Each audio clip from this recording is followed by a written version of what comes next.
pues vamos a pasar en este momento a hacer la introducción de nuestra conferencia magistral. Empezamos muy bien la mañana, hemos tenido un magnífico ritmo con una gran calidad y cerramos también con broche de oro con la conferencia magistral que nos ofrece la doctora Dulce María Zúñiga Chávez, que está titulada Literatura y Ciudad. Antes de que inicie la doctora, me permito hacer una breve semblanza curricular. Es doctora en literatura italiana por la Universidad Paul Valéry de Montpellier, Francia. Se ha dedicado al estudio y la docencia de las letras y las lenguas italiana y francesa en la Universidad de Guadalajara. Ha publicado 6 libros de investigación en literatura comparada. Entre estos se pueden destacar El tedio, el suicidio y la luna, publicado por el Instituto de Cultura Culiacán, y la novela Infinita de Italo Calvino.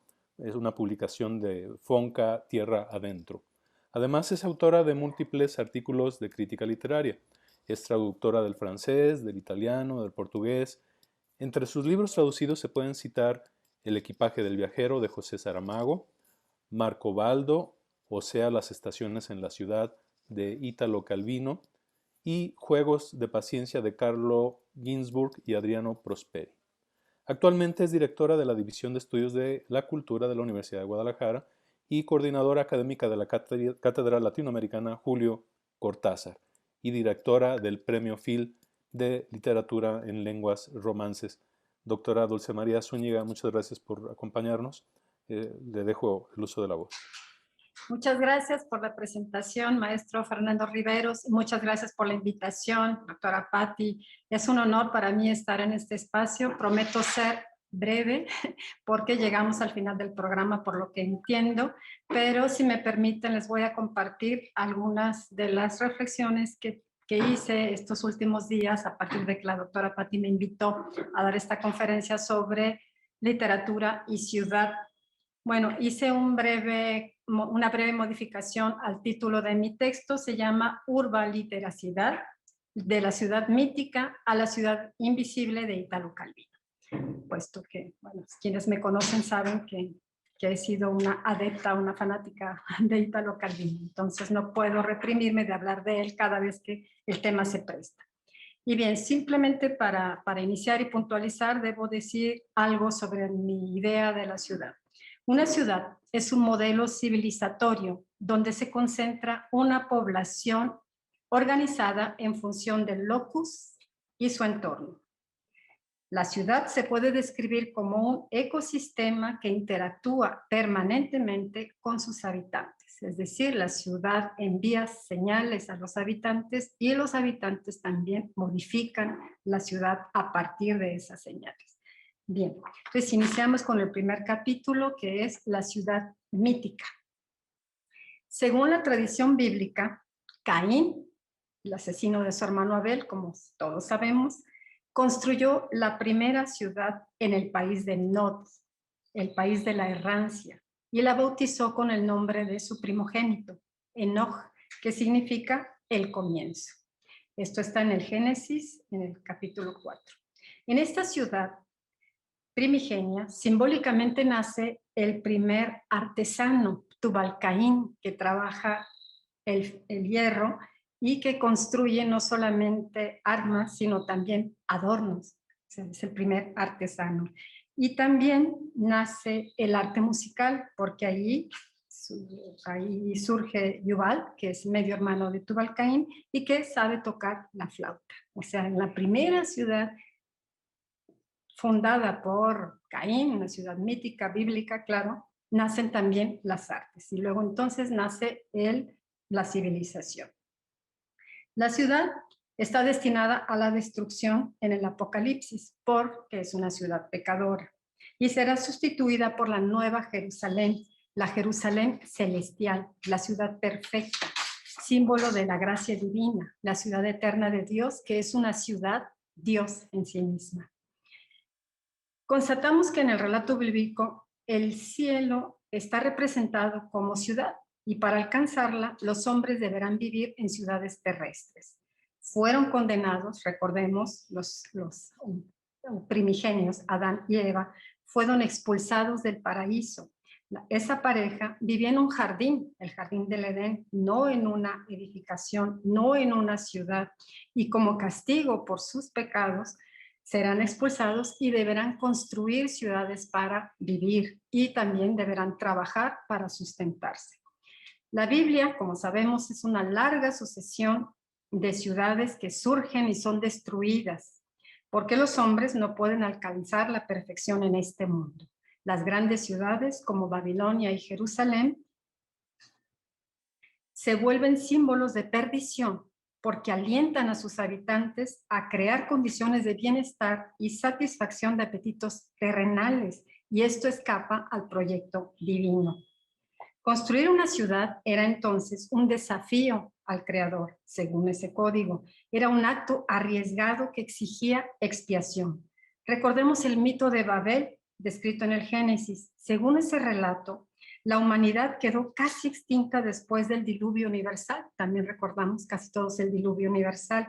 Los únicos sobrevivientes de aquella catástrofe fueron Noé, el constructor del arca, y 7 integrantes de su familia. Los descendientes de Noé, como únicos seres humanos del planeta, se desplazaron hacia la llanura de Senar, que estaba ubicada en Babilonia, Babel.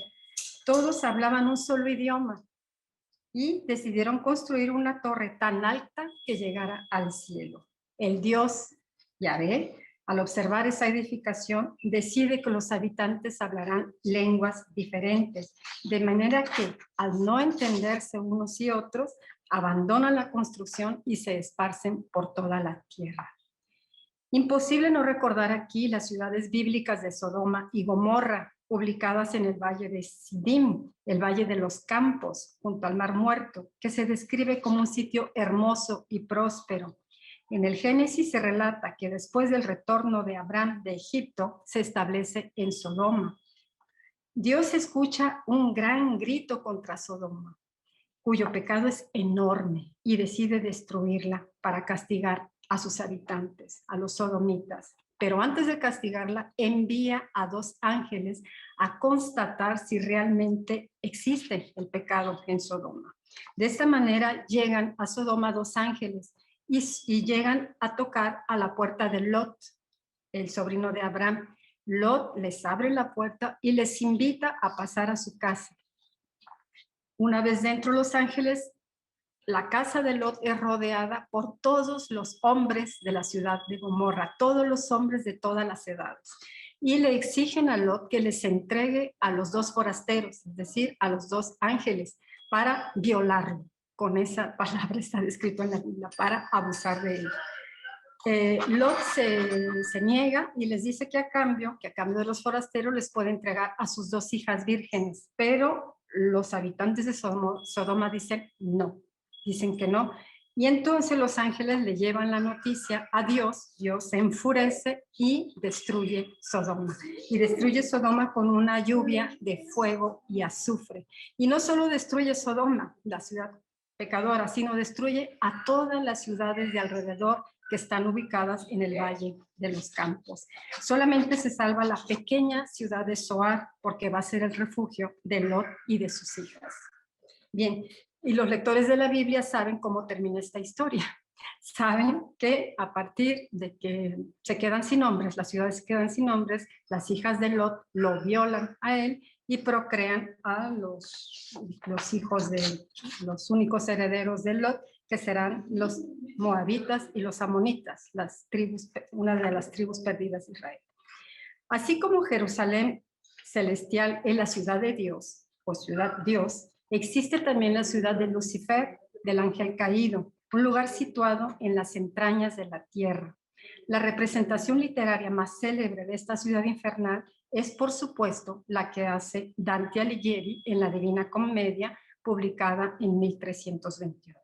Como sabemos, en esta obra se narra el viaje a pie, hay que hacer hincapié en eso, es un viaje a pie que recorre todo el universo y se inicia en una selva oscura, pero él quiere alcanzar la montaña, la ciudad de Jerusalén celestial, subiendo la montaña, y le dicen, no, tú tienes que hacer el periplo completo y para esto, para alcanzar el cielo, tienes que pasar por el infierno.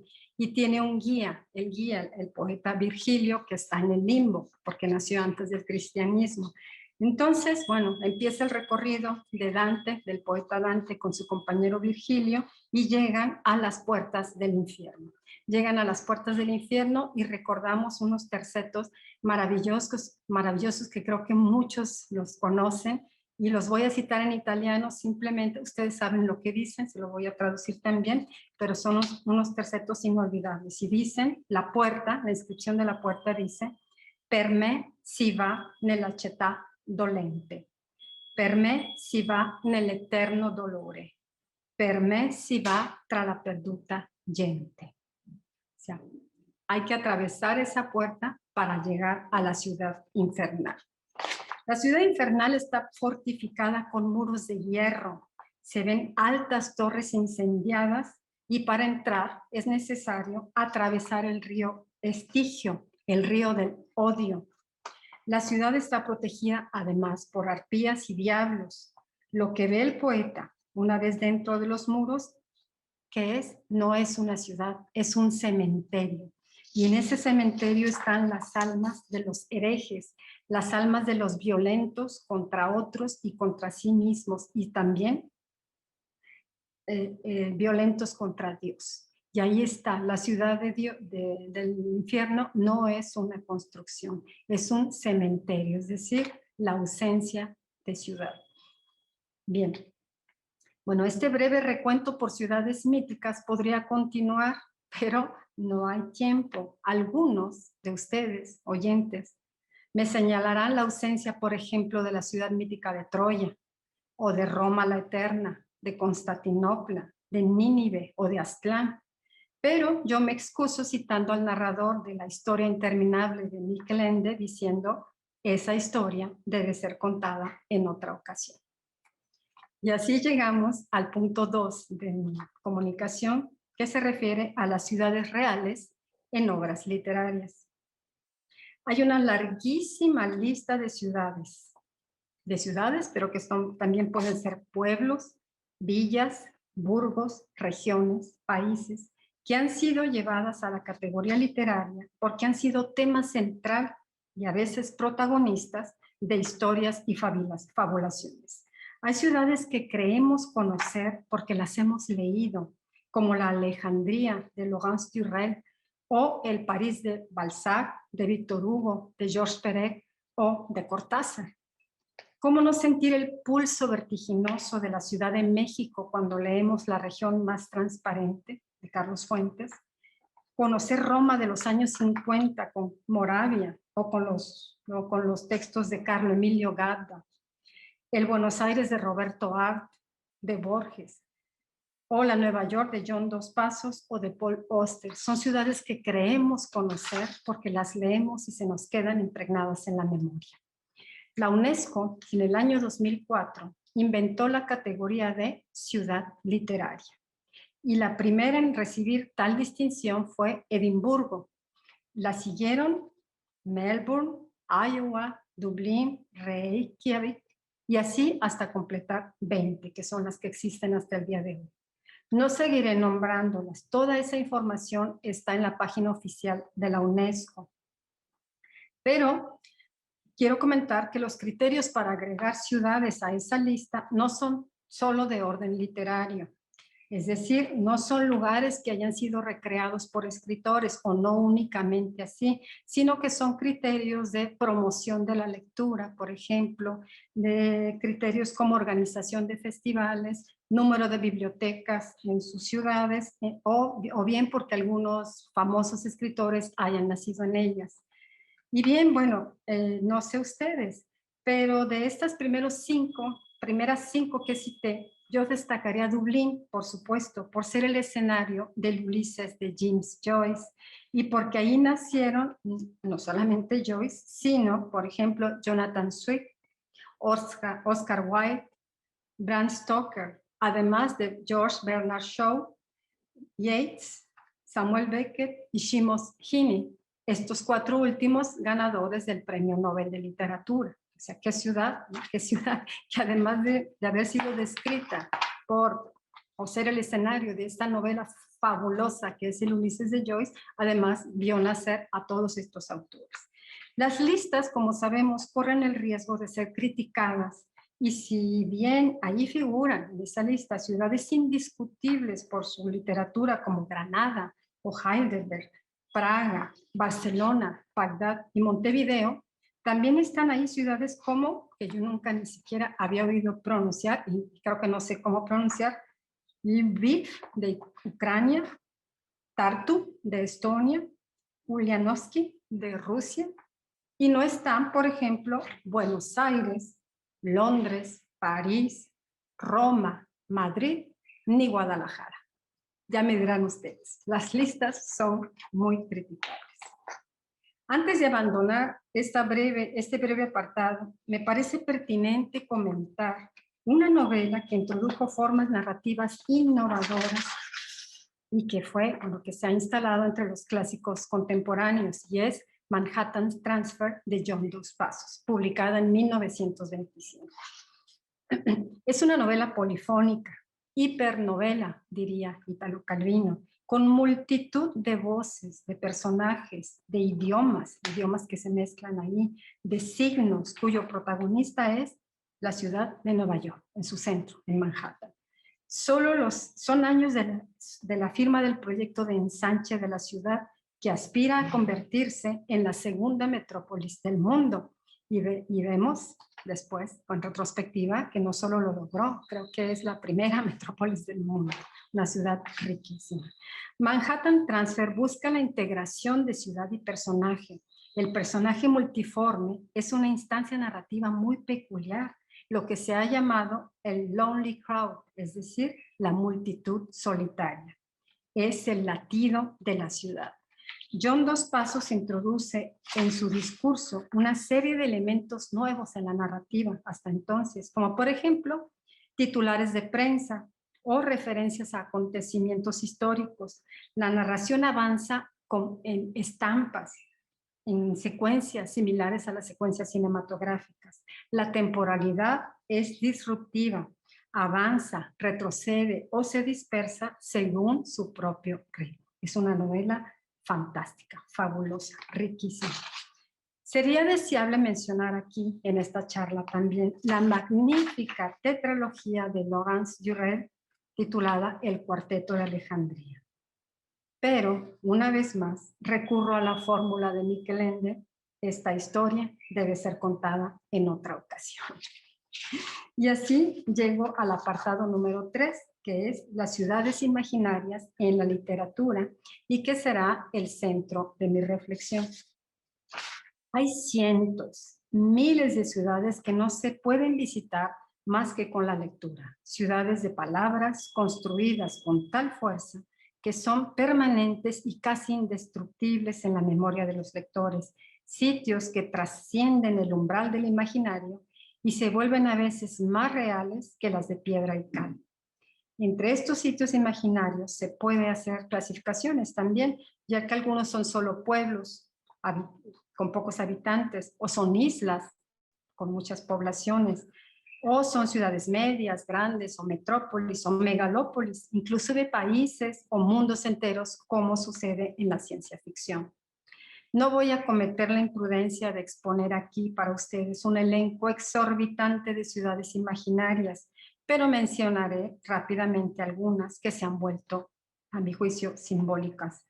Empezaré por Lilliput. ¿Quién no conoce Lilliput? ¿No? Esta ciudad situada en una isla lejanísima, nacida de la imaginación del autor Jonathan Swift en 1726. Lilliput está habitada por seres minúsculos que no miden más de 15 centímetros y el viajero Gulliver llega a esa ciudad y bueno, se encuentra como el gigante, aun cuando él es una persona de estatura media como nosotros. Pero Lilliput se convierte en un símbolo, es decir, un símbolo de la pequeñez. Cuando alguien, digamos, no es muy inteligente, le podemos decir que tiene un cerebro de liliputense. En fin. Bueno, otra ciudad que me parece que se debe mencionar en este relato es Wonderland, el país de las maravillas, visitado por Alicia, como saben, descrito en la novela del autor Lewis Carroll y publicada en 1865. Wonderland es el sitio del sinsentido, del absurdo, de lo ilógico, con personajes quiméricos que no todos son animales, pueden ser cosas, pueden ser objetos, en fin. Es una novela fascinante, como sabemos, se hizo película y bueno, ha ganado mucha notoriedad. Por otro lado, tenemos a Neverland o el país de nunca jamás, donde habita Peter Pan. Es la tierra de la infancia, pero no de la inocencia, no de la inocencia. Y fue escrita en 1904 por J.M. Barrie. Es una isla habitada por seres fantásticos como hadas y elfos. Y estas hadas y elfos me llevan a una de las grandes novelas, de las novelas más impactantes por su riqueza de invención, su factura y sus reflexiones metaliterarias. Y esta es La historia interminable de Miquel Ende, publicada en 1979. Es una novela de aventuras, como todos sabemos, que se ubica en dos planos. Un plano en la tierra de fantasía, o fantasia, porque no, lo publican sin acento, en la tierra de fantasía, que está poblada por seres imaginarios, por seres fantásticos, y por otro lado, la realidad de una ciudad alemana, con personajes humanos. No es necesario contar la historia, porque además es interminable y no tenemos tanto tiempo. Solo agregaría una observación sobre la importancia del imaginario en el mundo real. Entre la realidad y lo fantástico existe un sutil equilibrio que no debe perturbarse. Sin la fantasía, la realidad pierde significación. Y de fantasía vuelo a, bueno, tampoco sé pronunciarla muy bien, Yoknapatawá, creada por William Faulkner, una población ubicada en la cuenca del Mississippi y escenario de varias de las novelas de William Faulkner, un autor muy importante para los autores latinoamericanos del llamado boom. Y de esta ciudad de William Faulkner me traslado a Comala, ubicada en la mera boca del infierno. Una ciudad también, bueno, una ciudad, esta no es una ciudad, es un pueblo que se ha vuelto un símbolo también, se ha vuelto un símbolo, bueno, porque además esta novela, Pedro Páramo, de Juan Rulfo, es una de las grandes novelas de la literatura en español, y no digamos solamente mexicana, de la literatura en español. Y bueno, ¿cómo olvidar Macondo? Por supuesto, Macondo, que también es ya una referencia no solamente para los lectores del español, sino para los lectores del mundo. Macondo, un pueblo inventado por Gabriel García Márquez, por supuesto, presente en varias de sus obras, pero sobre todo en 100 años de soledad. Y voy a citar la descripción mínima de Macondo. Dice, Macondo era entonces una aldea de 20 casas de barro y caña brava, construidas a la orilla de un río de aguas diáfanas que se precipitaban por un lecho de piedras pulidas, blancas y enormes como huevos prehistóricos. Hasta aquí. Y de Macondo podemos pasar a Santa María, de Juan Carlos Onetti, narrada en varias de sus novelas, desde varios ángulos. Es un lugar mítico, un lugar complejo, lleno de personajes también muy importantes. Y de Santa María, que no tiene ubicación geográfica, son todas estas ciudades imaginarias, repito, de Santa María llegamos a una ciudad sin nombre ni ubicación precisa, pero muy importante en la reflexión de Calvino sobre las formas de leer los signos que manda el espacio urbano. Y esto es la ciudad que aparece en Marcobaldo o Las estaciones en la ciudad. Un libro que contiene 20 relatos y fue publicado en 1963 en Turín por Einaudi, una editorial donde trabajaba Italo Calvino.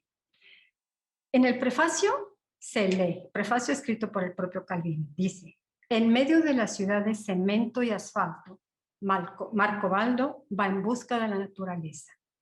pero lo que encuentra es una naturaleza rencorosa, contrahecha, comprometida con la vida artificial. Termina la cita. Marcobaldo, el personaje, protagoniza una serie de fábulas modernas, apegadas a una estructura narrativa clásica, la de las historietas para niños. Las características del protagonista están apenas delineadas. Es un alma simple, padre de una familia numerosa, trabaja como obrero o mozo en una empresa que no sabemos qué fabrica. Es una especie de hombre de la naturaleza, un buen salvaje exiliado en la ciudad industrial. Nunca se dice de dónde había llegado a la ciudad, ni cuál podría ser esa otra parte por la que siente nostalgia. Podríamos definirlo como un inmigrante italiano, claro, aun cuando esta palabra no aparece en el texto. La mejor presentación del personaje está en la primera historia, que se llama Zetas en la ciudad. Y cito, dice ahí, este Marcobaldo tenía una vista poco adaptada a la vida de la ciudad. Carteles, semáforos, escaparates, anuncios luminosos, por más estudiados que estuvieran para llamar la atención, nunca lograban captar su mirada, que parecía vagar por la arena del desierto. Termina la cita. Mientras que una hoja que se marchitaba en la rama de un árbol, una pluma de ave que se enganchaba en una teja, nunca le eran indiferentes. No había insecto en el lomo de un caballo u orificio de una termita en una mesa que no llamara la atención y lo llevara a reflexionar, descubriendo, por ejemplo, los cambios de estación, los deseos de su alma o la miseria de su existencia. Bueno, ahí está Marcobaldo, pero se puede resumir las aventuras de Marcobaldo de esta manera. Marcobaldo, en medio de la gran ciudad, 1. Escudriña el avance de las estaciones a través de eventos atmosféricos y en las mínimas señales de la vida animal o vegetal. 2. Sueña con el retorno a un estado natural. 3. Sufre inevitablemente una desilusión. Siempre hay finales tristes, catastróficos para el pobre Marcobaldo. Los relatos se apegan a este esquema a veces de forma muy simple, tal como sucede en las historietas para niños, con un final sorpresivo, desagradable, de una comicidad más bien ácida. Algunos otros son pequeños relatos tristes, casi realistas, para llegar a los relatos en los que el estado de ánimo y el paisaje son preponderantes. Para subrayar el carácter de fábula, los personajes de estas estampas tienen nombres rimbombantes de héroes de poemas caballerescos, como el propio Marcobaldo. Solo los niños tienen nombres comunes y corrientes. La ciudad nunca es nombrada. Por ciertos aspectos podría ser Milán, por otros podría ser Turín, porque está situada en un valle y hay un río y hay colinas. Esta indeterminación es, por supuesto, voluntaria, para dar la idea de que no es una ciudad, sino la ciudad. Cualquier metrópoli, lo que es leída, vivida y sufrida por este nostálgico de la vida rural.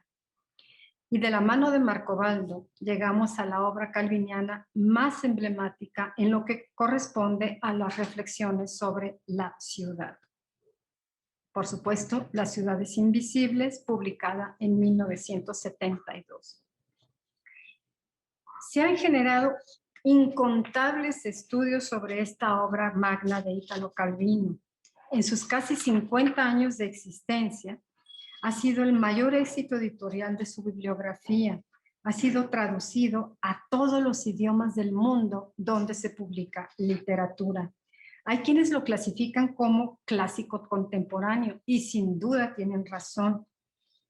Su impacto ha trascendido el ámbito literario. Su portentoso ejercicio reflexivo sobre el concepto de ciudad ha llegado a otras disciplinas artísticas y sociales. Arquitectos y urbanistas lo tienen como lectura obligatoria. ¿Qué es lo que hace que esta colección de 55 ciudades de nombres femeninos haya alcanzado tal fuerza, tal importancia? Veamos. El autor nos invita a reflexionar sobre la idea de ciudad en su relación con los habitantes y con los viajeros que la ven o no la ven. Al final se vaticina su colapso, se vaticina el colapso del término ciudad y de la cosa ciudad, y la emergencia de la megalópolis, de la ciudad global, deshumanizada, invivible, según el término del propio Calvino. Y cito, dice Calvino, las ciudades invisibles son un sueño que nace del corazón de la ciudad invivible. Termina. En la colección de relatos de ciudades enmarcados por los diálogos de Marco Polo y el gran Khan Kublai, no se encuentra ninguna ciudad reconocible, no hay ninguna que hayamos visitado. Son todas imaginarias y cada uno ofrece un rasgo, una característica que lleva al autor y al lector y a nosotros a reflexionar sobre el locus civitatis, sobre la forma de vivir y compartir el espacio vital. Calvino elige el personaje histórico Marco Balbo, el viajero veneciano histórico, que llegó en efecto a China, a la corte del Gran Khan, y escribe en su regreso a Italia un libro fabuloso llamado El Libro de las Maravillas o El Millón. Un texto de explorador curioso, interesado en la cultura y el espacio visitado, aunque extremadamente inexacto y extremadamente exagerado. El Millón revolucionó el imaginario europeo y fue escrito en una prisión. Él fue encarcelado en su regreso a Italia y su compañero de prisión era un autor de novelas de caballerías y de poemas épicos, y por lo tanto influenció mucho a Marco Polo para que escribiera un libro fantástico. Entonces, bueno, es un libro no es un libro de etnología, por supuesto, pero sí sirvió de base para conocer a Oriente, para interesarse en Oriente. Pero bueno, este libro fue escrito en 1275. En las ciudades invisibles, Marco Polo narra al Gran Khan las maravillas de su imperio. Esto es ya el Marco Polo de la ficción. Y es decir, el emperador confiesa, cito, en la vida de los emperadores hay un momento que sucede al orgullo por la amplitud desmesurada de los territorios que hemos conquistado, a la melancolía y al alivio de saber que pronto renunciaremos a conocerlos y a comprenderlos. Una sensación como de vacío que nos acomete una noche junto con el olor de los elefantes después de la lluvia y de la ceniza de sándalo que se enfría en los braseros. O sea, el Gran Khan no conoce su imperio y es por eso que Marco Polo le refiere las ciudades que visita en sus embajadas. El emperador ansía los relatos de Marco Polo como las 1001 noches. La ciudad es la incógnita y Marco Polo le descubre que el hombre tiene deseos de una ciudad mientras va cabalgando por lugares agrestes e imagina en las nubes, en la forma de las nubes, rasgos de la civilización. Imagina ciudades en las nubes. No sabe qué ciudad le espera en sus recorridos. Se pregunta cómo será el Palacio Real, cómo será el cuartel, el molino, el teatro o el bazar. Cada ciudad es diferente, advierte Marco Polo a Kublai Khan. No solo diferentes unas de otras, sino diferentes de sí misma. Y por ejemplo, la ciudad de Despina. Despina incita al camellero, le incita a pensar que puede salir de ella por mar, y al marinero le incita a pensar que puede salir de ella en camello. O sea, una ciudad es para aquel que la recorre en camello y otra para aquel que llega en barco, y otra ciudad todavía para quien la recorre a pie. En fin, la ciudad cambia constantemente según el ángulo desde el que se la mire. La ciudad concentra la memoria y el pasado como las líneas en la palma de la mano. Ahí están escritas las calles, las rejas, las ventanas, los pasamanos de las escaleras, en las antenas de los pararrayos, en las astas de las banderas, cada segmento surcado a su vez por arañazos, muescas, incisiones, comas. Y esto me remite a la mención que hizo Eduardo en su conferencia inaugural cuando habló de esta ciudad que contiene su pasado, cada una de las líneas de su pasado, como si fuera una palma de la mano. Esta ciudad está aquí, se llama Despina. Bien, la ciudad tiene su propio orden, es un orden invisible, por supuesto, y no responde a ninguna otra regla, no responde a estas ciudades invisibles. En este volumen de apenas 170 páginas en su edición original en italiano, vemos cómo la idea de ciudad se perfila, cambia, se borra, se nubla. Es una interrogación constante. Hay ciudades tristes y hay ciudades felices, según afirma Calvino, pero ninguna es estática. Las ciudades felices contienen el germen de la tristeza y las ciudades tristes contienen el de la felicidad. Es así como funciona. Pueden ser todo a la vez. Solo recordemos brevemente que la obra fue escrita a lo largo de varios años. O sea, no fue una obra escrita de manera rápida, sino que se inició su proceso de escritura en los años 60, cuando Italia vivía la expansión urbana y por lo tanto la especulación inmobiliaria, que es el título de una de las obras de Calvino. También después de una estancia del autor en varias localidades de Estados Unidos, que le cambiarían su idea de ciudad y le llevaría a contrastarla con la concepción de ciudad europea, por supuesto. Y por lo tanto, a pesar de que el libro se sitúe en una atemporalidad, o la referencia a Marco Polo y Kublai Khan, la reflexión de la ciudad se sitúa en la modernidad, y así dice Calvino, escribe: creo que el libro no solo evoca una idea atemporal de la ciudad, sino que despliega implícita o explícitamente una discusión sobre la ciudad moderna. Durante su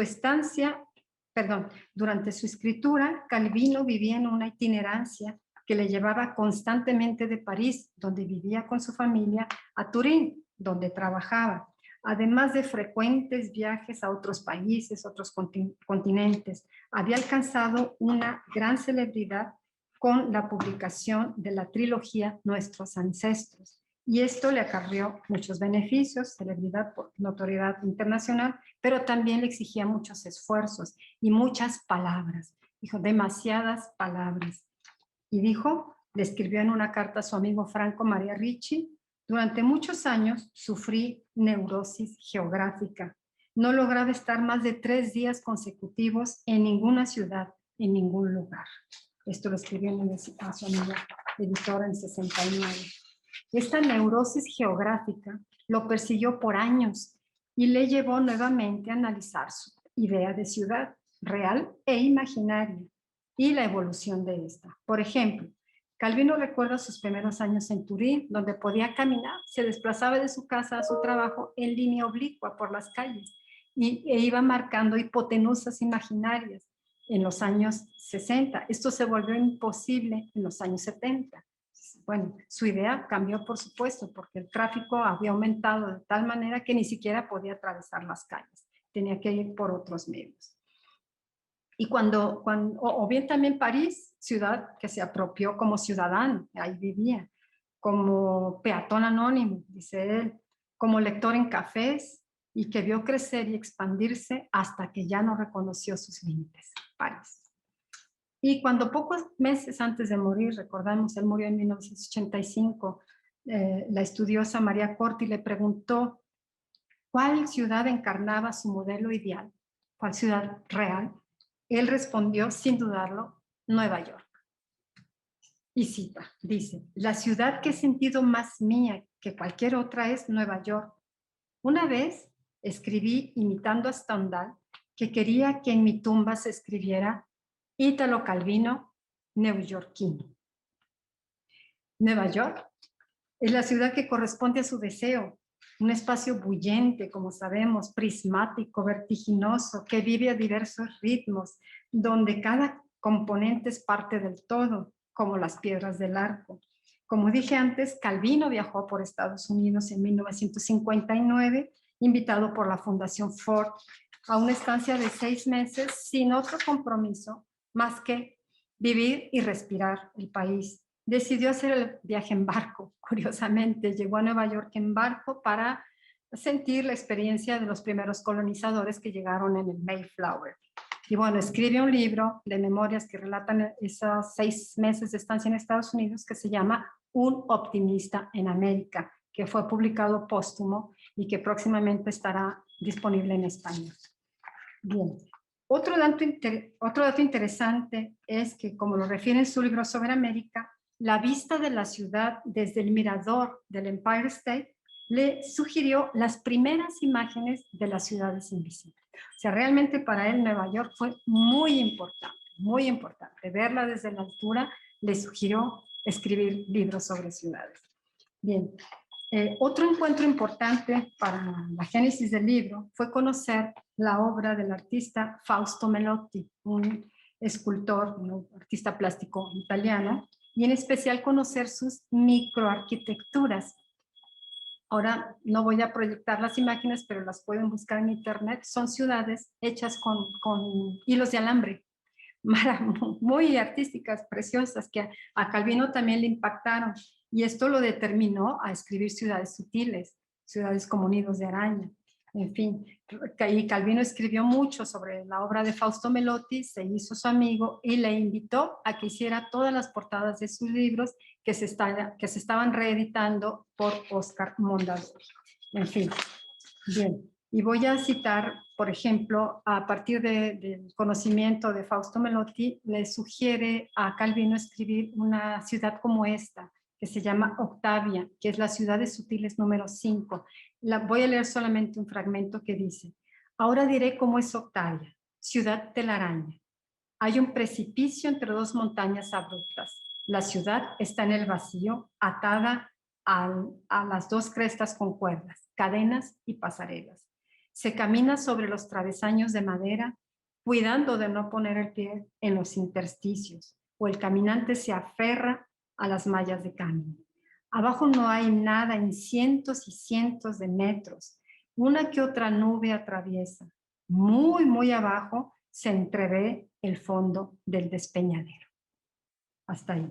Y otra ciudad muy importante también, producto de esta interacción con Fausto Melotti, es la ciudad de Baucis. No la voy a leer, aunque me gustaría, porque me estoy acercando ya al término establecido de 45 minutos. Pero bueno, esta ciudad de Baucis es una ciudad que está montada en zancos y en medio de una jungla, bueno, de un bosque muy, muy espeso. Y los habitantes viven arriba y no bajan en absoluto, no tienen todo lo necesario arriba.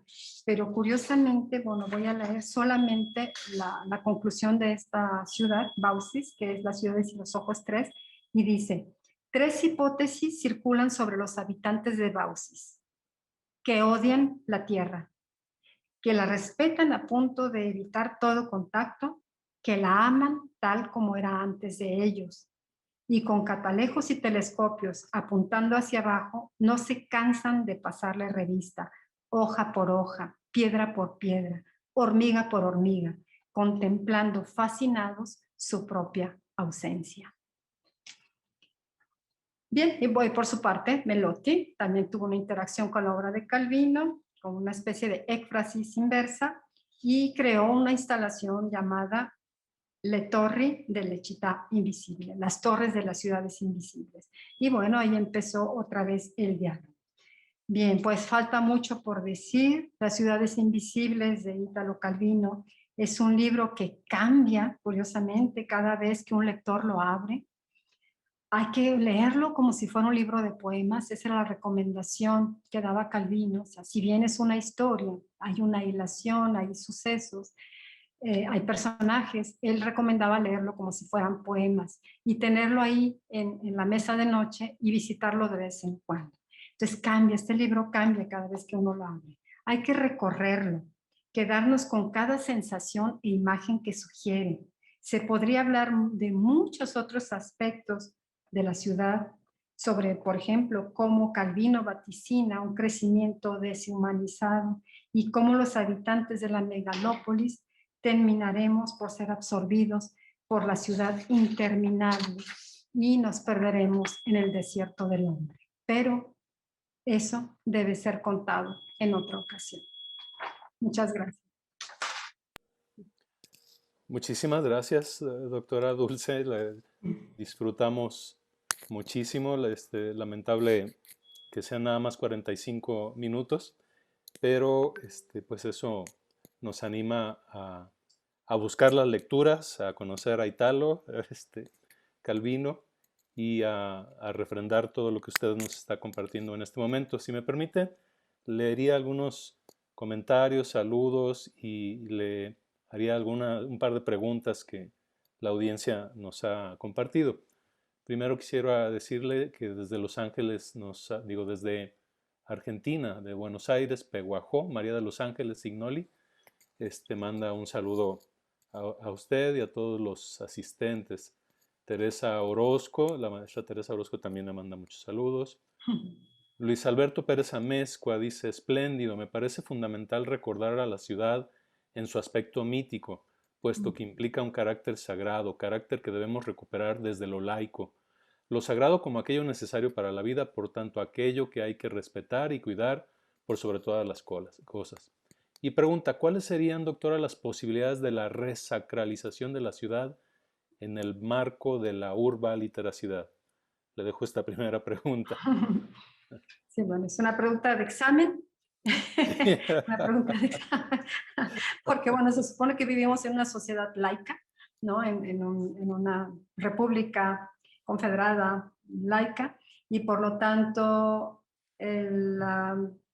digamos, la sacralidad pues no tendría espacio en la construcción de las ciudades, aunque por supuesto que todas las ciudades contamos o cuentan con una infraestructura cultural ligada a la religión.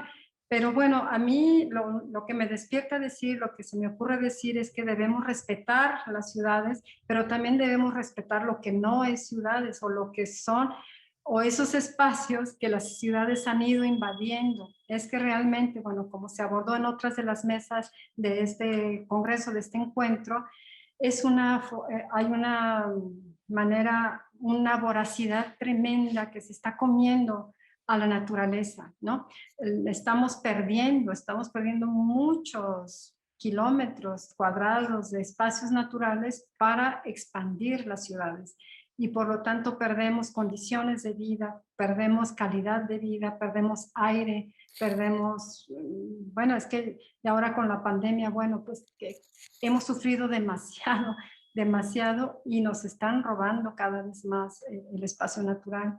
Y vemos, bueno, los ecologistas lo dirán, ellos tienen la palabra para decirnos es que lo más importante es cuidar la ecología, es que es un ecosistema y la ciudad forma parte de este ecosistema, pero digamos que la ciudad tiene sus maneras de vivir, pero siempre a costillas de la natural, a costillas de la naturaleza. Entonces, para mí sería como sacralizar también este espacio, no solo urbano, sino el espacio natural. El espacio, como lo decía Marco Baldo, ¿no? Hay que sentir esa nostalgia, como lo hacen en Japón, por ejemplo, que le rinden reverencia a los árboles y los cuidan como si fueran seres humanos, porque hay que aprender a respetar esa naturaleza. Entonces, esa para mí sería la manera de sacralizar el espacio. Porque parte de ello depende de nuestro futuro, ¿no? Por supuesto. La satisfacción inmediata contra el futuro de la sociedad, de la ciudad misma, y eso es algo como que no lo vemos o no lo quieren ver los que se aprovechan de esta situación. Le preguntan, doctora, ¿de qué manera influye la literatura en la forma como soñamos o deseamos construir nuestras ciudades? De una manera imperceptible tal vez para algunos que son insensibles, pero de una manera contundente para quienes sí tienen la sensibilidad de escuchar las obras literarias, por supuesto, sí. Sí, digo, no se trata solamente de leer las distopías como Brave New World, ¿no? Que nos pintan ciudades monstruosas, sino hay que también leer las obras que nos llevan como las Ciudades Invisibles de Calvin o Marco Baldo. Marco Baldo es un gran libro, por más que sea un libro pensado, concebido para niños, ¿no? Es un gran libro que nos hace reflexionar también sobre cómo vivir en la ciudad, cómo vivir en el espacio, o sea, cómo respetar nuestro espacio y el espacio de los demás. O sea, yo creo que sí hay que escuchar la literatura. Ojalá que todos leyéramos literatura, porque, repito, no hay que soslayar nunca lo fantástico en nuestra vida, lo imaginario en la vida real. Tiene un impacto muy, muy fuerte y ojalá que todos lo escucháramos. Sí, sucede yo creo que a veces como la ciencia ficción, ¿no? Que lo que antes se describía como algo imposible, algo producto de la imaginación, de repente es real, como fueron los Exacto, helicópteros y los submarinos, ¿no? Imaginados por Julio Verne. Entonces claro, no podemos imaginar, no podemos crear lo que no imaginamos. Este, claro, claro. o, o como decían los Wirras, o como dicen los Wirras, primero lo tengo que soñar para luego hacerlo realidad. Exactamente, sí, es muy importante. O sea, muchas veces, no sé si les sucede a ustedes, pero a mí me ha pasado que te quedas leyendo un libro y luego sueñas. Y Sí, sueñas tal vez no literal lo que acabas de leer, sino un ambiente, una reminiscencia, algo se te queda, o un libro que leíste antes. También sucede, por supuesto, mucho con la televisión o con el cine. Pero finalmente, pues son mundos imaginarios también, ¿no? Son mundos recreados, no es el mundo real que estamos viviendo. doctora, aquí hay otra pregunta. ¿La hipernovela de Manhattan sería un ejemplo de modelo de ciudad en cuanto a la diversidad? Sí, por supuesto que sí. Sí, sí, sí, porque es una novela, bueno, repito, tiene algunos personajes que podemos ir identificando a lo largo de todo el texto, pero es también una novela que abarca tantas historias, tantas estampas, tantas imágenes de personajes que podríamos pensar que no son importantes porque tienen una aparición fugaz en la novela. Entonces, bueno, es una especie de novela totalizadora, o sea, que quiere abarcar todo, que está como es ella, como es la protagonista de la ciudad, Manhattan, pues está sintiendo las pulsiones de esa multitud anónima. Entonces, sí, yo sí diría que es una hipernovela que quiere, perdón, ¿cómo lo describió ella? Lo describió como el modelo de ciudad en cuanto a la diversidad, el modelo ideal de ciudad. Sí, digamos, yo no sé qué tan ideal podemos decir. Bueno, para Calvino era la ciudad ideal, por supuesto, ¿no? Yo no sé, es ideal en cuanto a que ha recogido, recordamos, inmigrantes de todo el mundo. Es una ciudad Cosmopolita. complejísima, es una ciudad donde se puede hablar prácticamente todos los idiomas del planeta.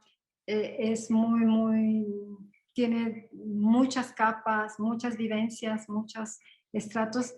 Entonces, bueno, sí, yo sí estaría de acuerdo con ella, por supuesto que sí, Manhattan Transfer.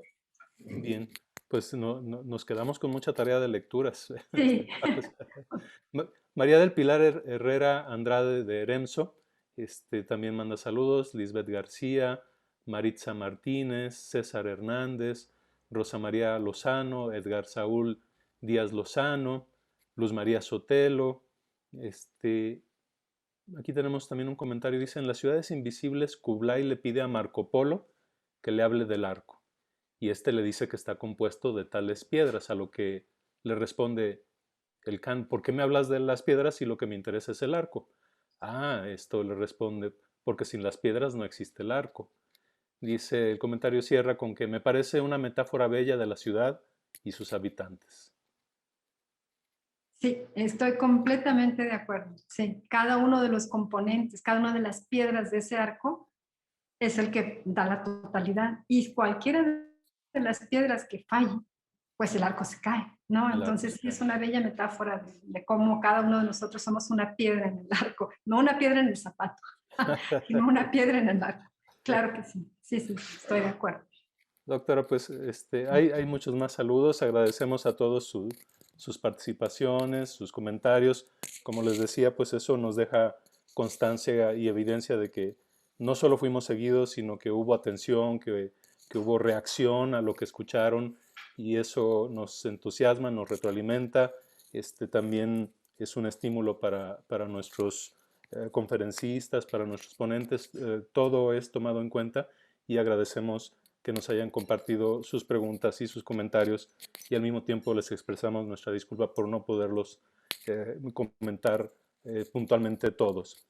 Doctora, le agradecemos su participación y no me despido sin antes hacer la invitación a que nos acompañen el día de mañana a las 10 de la mañana para el cierre de esta semana académica. Muchas gracias a todos. Nos siguieron 92 personas por YouTube, 48 por Facebook. A todos ellos, muchas gracias por su asistencia.